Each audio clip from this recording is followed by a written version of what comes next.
All right, welcome back to another video, and today I'm just gonna do a quick comparison compared to last year's team and the points production. So, for example, if we go through forwards, okay, Marcus Sylvegold, he had a career high 41 points, 17 goals, 24 assists. I think I think it's unreasonable to expect Lauri Pajuniemi to go in and score 40 points, but I hope that he will score 35 points. Um, because that would help quite a bit, and a lot of them needs to be goals, like 20 goals, 25 goals, be amazing. Um, we've already seen his skill on the preseason, and his combination play with Janne Kokkanen will no doubt produce a lot of goals and assists for that matter. If we go to Carl Söderberg, even though they're not the same type of player, I would argue that Carl Söderberg was recruited as a first line centerman, and so is Janne Kokkanen. And as you can see, he was underperforming massively in terms of points. Not to mention gameplay, he was just not that great. But in terms of points is what we're looking at right now. He did score 26 points, 14 goals, 12 assists, and he was barely injured ever, so he was playing all 52 games. And that is just not good enough, right? I would expect Janne Kokkanen to be scoring 40 points probably, because he will be assisting a lot. He is on the power play. He's the playmaker of the first power play unit. So I would expect him to score a lot more points than Carl Soderberg. Now, if we go to Carl Passon, Carl Passon is still here. I think he will score 30 points at least, but we don't know exactly his ceiling.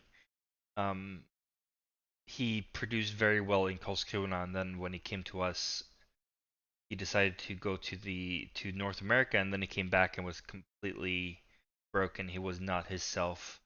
He's been working his way back to that self that he was in Karlskrona. But I don't know. 30 points, hopefully. Um, it might be low counted, but 30 points at least. Um, Pontus Westerholm produced 25 points. Um, Not good enough. Even though he was one of our top scorers, just not good enough. 11 goals from a player like that, where he was one of the main guys in the power play. Not good enough. He saved our asses at times, but still not good enough. Albert, I don't think that he will have quite the same role. I think he will have slightly less playtime. He will be a middle six guy probably, and he will not be playing much power play. So 20 points, it might be a high count, but I would hope for 20 points. He has the skill, he has the speed, he has the physicality, and most of all, he's shown on the preseason that he has a very good shot on him. So 20 points, I hope that he can scratch 20 points together for his first season in the SHL. Now, Patrick Westerholm scored 23 points. I think Alan Quine is a huge upgrade on him. Alan Quine will be scoring probably 35 points. Alan Quine is arguably our second line centerman. Um, he has a lot of skill in him. What could hinder him is that he takes a lot more time to adjust to a big ice. Um, but yeah, he will be mostly an assister, a playmaker, a passer, and even if he gets second assists, it's still an assist point. So I would expect him to do 20, 25 assists and maybe 10 goals this season. So 35 points, somewhere around there, is where I expect him to be. Now, Fredrik Hendemark, he will be playing power play, but he will be playing as a third line centerman in this team. So 22 points last year where he at times was our best centerman. Very, very bad, very low count. I know he wants to get back to his level of 2017. I don't think that he will, but 30 points at the very least is what we should expect from him. Emil Silvergold only scored 15 points. He had a kind of different role, but still 15 points just not enough. Um, However, Thomas By Paulsen will be not. He will probably not be playing every game, and because of that, and also he will have a smaller role. I think 15 points is exactly where he should be because the points production is elsewhere. Okay, it's a more clear structure of who does what the different players' roles are compared to last year. Johan Olofsson, 15 points in his role. I think 15 points is good because he's not there to produce. He's there to be a solid fourth line guy alongside Forsberg. Okay, I do think that with the whole team being better, I think that he will produce more. And so 20 points is where I expect him to be. A little bit between 15 and 20 points. 20 points might be a little bit high, but I would expect him to reach 20 points here. Maybe 18 points, something like, it's always a more of a marker than an exact points here, but I'm trying to show that there's a big boost in the quality of players here. So in terms of Lance Boma, we haven't really replaced him, and I don't see that we needed to, honestly, because that gives other players more space to play. Um, so that's why I've had a dash there, and then I've deducted his points in the difference here, difference column. Now, Christopher Forsberg, he scored 13 points last year. I think he will be around there again. 15 points, most likely. Kim Ruisdahl, he didn't play all games for Malmö. He played 34 games, and in that time, he scored 12 points. I think he can score 25 points. He will be a middle six guy, but he will also be in the second power play unit. So I would expect him to produce quite a few goals in the power play. And he looks good. He looks good whether he plays with Hindemark or Alan Quine. He looks pretty solid. He just needs to find that space and take those shots. Hopefully, he can produce 25 points this year to get back. That would be doubling his points. By the way, I should mention that this is calculated.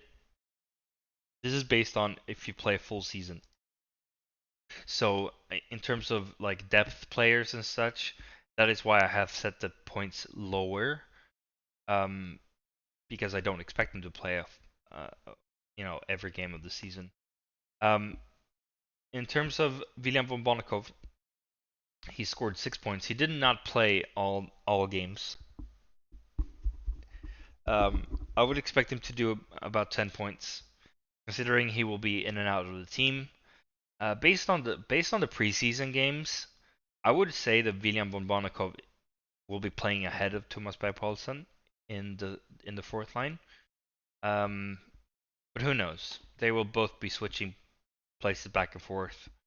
Um, and maybe an injury happens or something.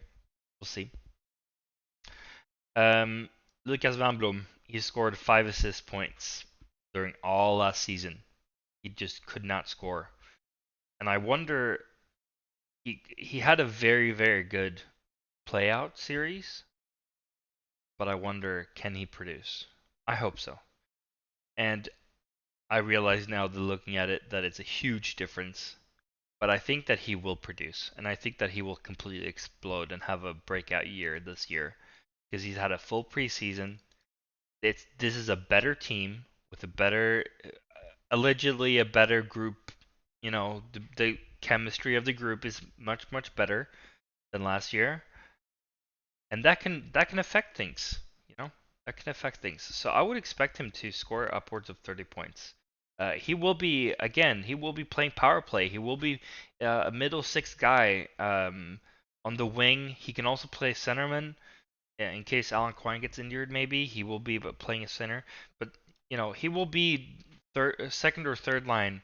So he has a big role in this team. So he needs to produce. So I would expect 30 points, something like that, from him.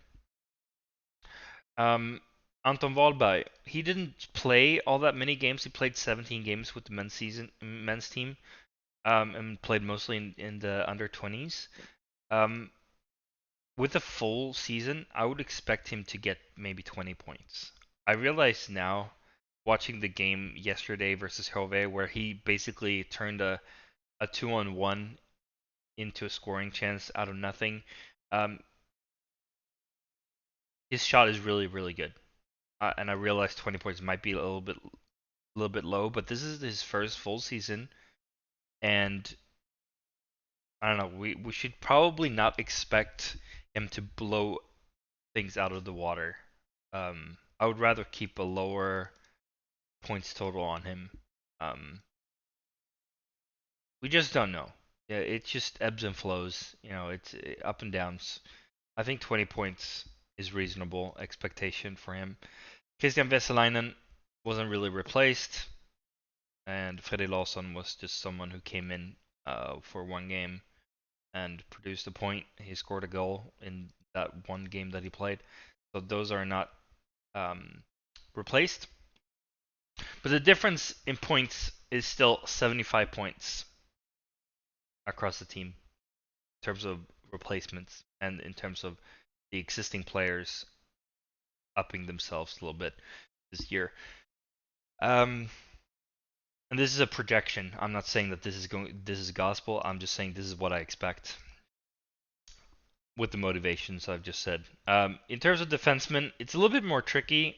I would expect a lot more points from the defensemen as well because of how we play, with the defenseman coming out and filling in, and the rotation in the ozone. Adam Mattsson, 16 points last year, had a stellar playout series where he scored like 5 goals. Incredible. I think he will up his production offensively. 25 points should be expected from him. Joachim Ryan, he had a he had a very, very good first year, and then I don't really know what happened. He scored 31 points that first season, and then he's just been declining. So I would expect him to have a bounce back year. 15 points will be 25 points when we summarize the season. Thomas Šemić, 14 points. He looked good early on, and then he sort of disappeared in the season. Just was not what we expected of him.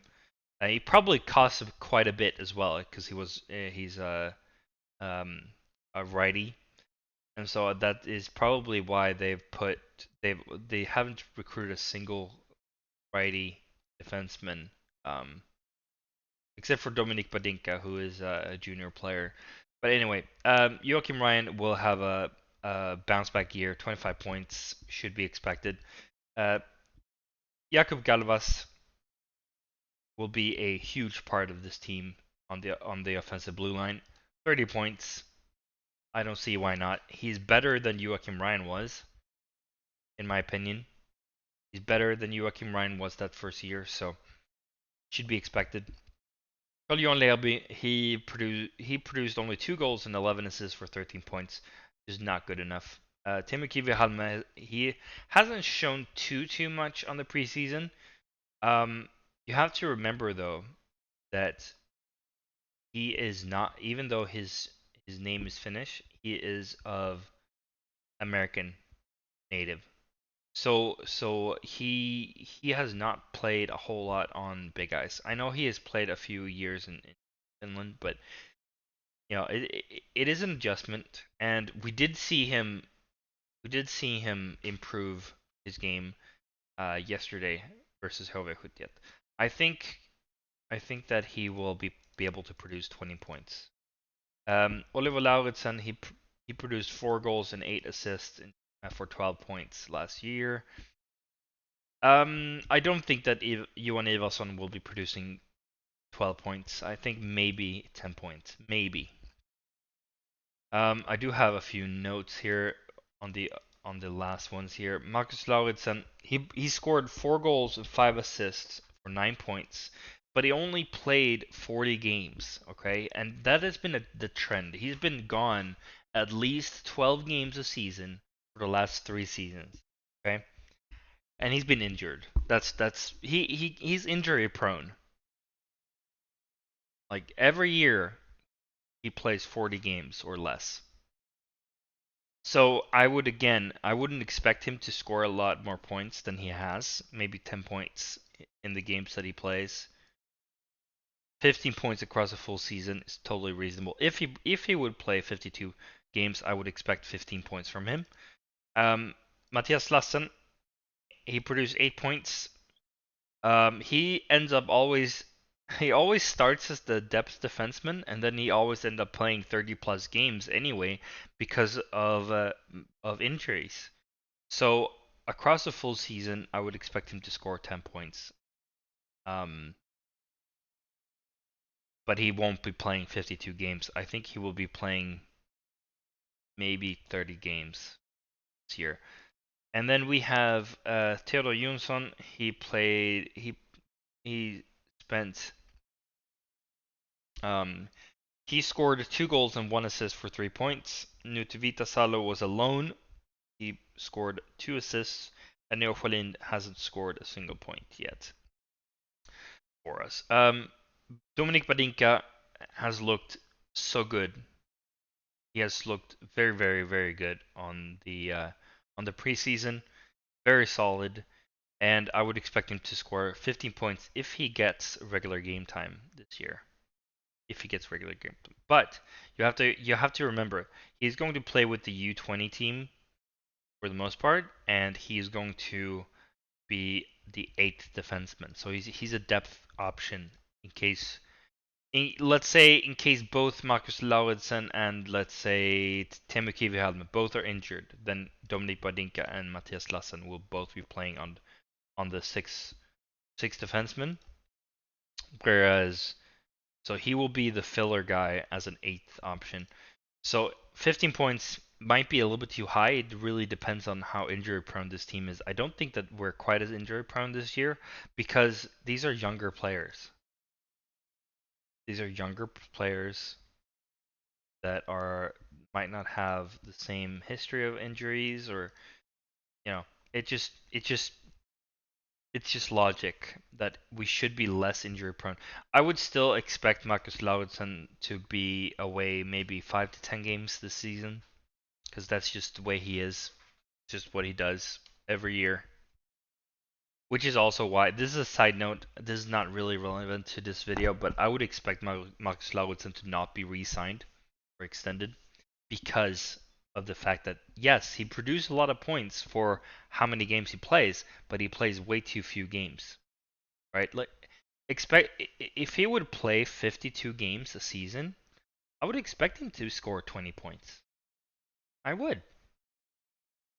But the problem is that his season gets every time we get momentum from him, he gets injured, and then that momentum stops, and then it takes a few games to get back into it, and it's just every time he gets injured, it's just another you know a few games to get started again, to get that momentum going again. So he loses a few games where he just doesn't produce. So yeah, I think there's other options out there to replace him in the future. Um, in fact, I know someone else who also agree with me about this that we should try to get Nutivita Salo on a permanent deal to replace Marcus Laurisson in the future. He looked really good, even though he only produced two assist points in the regular season. He came in pretty late, and then he was really solid in the playout. And yeah, he looked really good. So he could definitely be an option if he wants to come.